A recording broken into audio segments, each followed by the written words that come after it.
If anybody has ever told you that you have to be a natural on the phone to win listings, they were dead wrong. Okay, and here's how I know this for a fact. When I first started cold calling, I could not get through one sentence without stuttering. Like, I'm not kidding you, I would freeze up so bad, I would forget what I was even doing on the call. Heck, sometimes I forgot what universe that I was in. I sounded terrible, really bad. And yet I went on to become one of the top listing agents in all 3 markets that I sold in. So if you've been quietly telling yourself that you're just not a phone person, not a natural, not built for this, I need you to hear the next 10 minutes of what I am about to tell you, because that belief is the only thing actually stopping you from succeeding. It's not your talent. I'm gonna tell you the truth about where I started. So stay with me. I want you to actually picture this in your mind, because I am no better than you. The person who is hearing my voice right now, I need you to understand that I am no better than you. When I got into real estate, literally the only team that would take me on was a short sell team. Now, I didn't even know what short sell team did at the time. We called people every day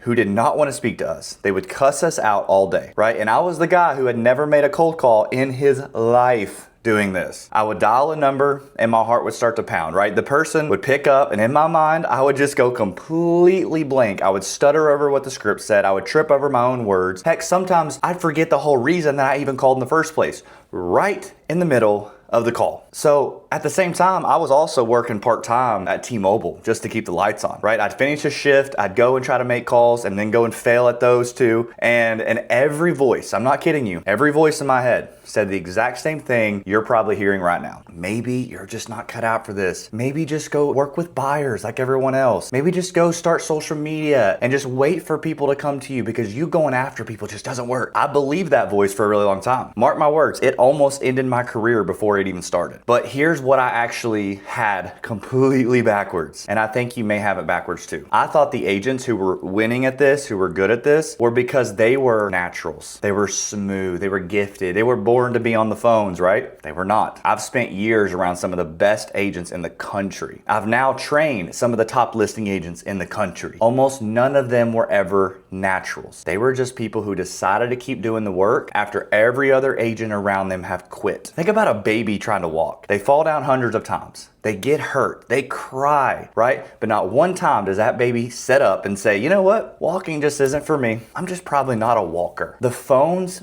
learning how to communicate, works the exact same way. It's like saying, look, I'm not made for the phones is the exact same thing as saying I'm not made to have conversations with people. Makes no sense. Being good on the phone is not a personality you're born with. It is a skill you have to build. So here's the part that nobody warned you about. There's actually a stage everybody hits when you're bad and you keep pushing. That stage right there is a filter, and it's exactly where most agents quit. They feel the pressure, they feel discomfort, they decide that maybe they're not cut out for it, and then they walk away. But listen here, that discomfort is not a stop sign. It is the feeling of you actually growing, because all growth happens outside your comfort zone. I know you've heard that. The problem I had was not proof that I couldn't do it. It was proof that I finally was doing the reps. The naturals out there you're jealous of just stayed in that stage a little bit longer than you did. That's it. They simply said, I'm gonna embrace the suck, right? Then shortly after, they started closing more deals. And then they said to themselves, man, I am glad I didn't give up. So then what changed for me? There were 2 things exactly. The first thing that changed for me was this. I stopped, listen to me, I stopped trying to sound good, and I just started trying to connect with people on a deeper level. That's it. I let go of performing. I let go of the pressure to be perfect. The pressure disappeared off of me. I didn't need the perfect script anymore. I just needed to ask the real questions and actually listen. And funny enough, the stutter I had, it started to matter less and less, because I wasn't delivering a performance anymore. I was just having a genuine conversation where I actually cared about the prospect, regardless of what they said to me. The second thing was deeper, and this is the one that actually set me free. For years, I carried every single call I was on like my life depended on it, right? Because in my mind, it did. I needed that deal. I needed the money. And people, when they hear that, they can feel that need. That need is what made me sound anxious, what made me talk really fast. It's what made me stutter on the phone. The change came when I understood this one thing. My job was to show up and to simply serve them, regardless of the outcome. God controlled the outcome, not me. The outcome of every phone call, you are not meant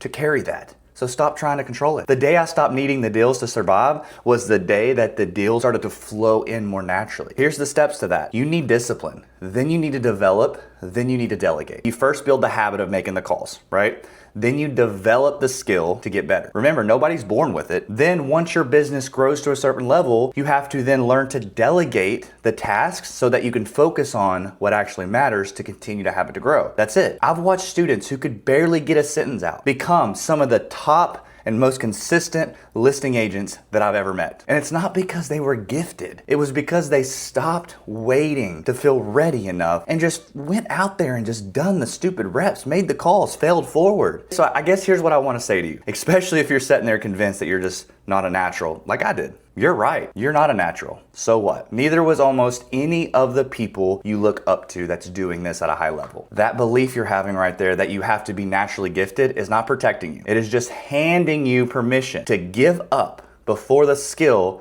ever gets a chance to show up. You do not need to be born for this. I want to be very clear.